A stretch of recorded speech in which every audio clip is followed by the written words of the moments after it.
Siamo con Maria Teresa Buratto dell'ARPA di Padova e appunto parliamo di questi tagli della sanità che vanno a colpire le sedi ARPA regionali, quindi ARPA Veneto, e parliamo del rischio della salute dei cittadini e di a rischio anche molte professionalità. Sì, ecco, questo volevo dire, che proprio i laboratori di Padova per l'aria, che ricerca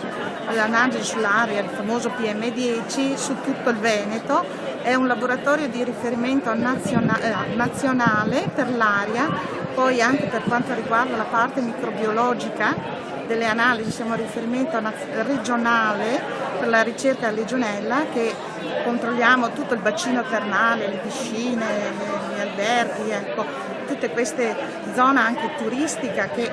veramente a fare un controllo di questo tipo vuol dire anche incrementare che i turisti vengano nei nostri alberghi e siano sicuri quando vengono, perché questa è una cosa importantissima anche da un punto di vista economico, ecco. E questo un po'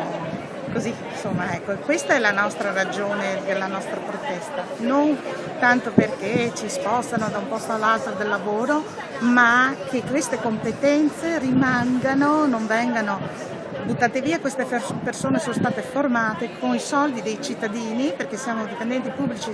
e siamo pagati dai cittadini, e non è giusto che vadano sprecate in questo modo. Facciamo un esempio, che tipo di analisi fa lei? Ecco, io per esempio faccio la ricerca della Legionella sulle acque di tipo sanitario, e questa è tenere monitorato l'ambiente, perché comunque c'è nell'ambiente, ma tenere monitorato questa cosa vuol dire veramente fare prevenzione, sia negli alberghi, nelle case di riposo, negli ospedali, ecco. E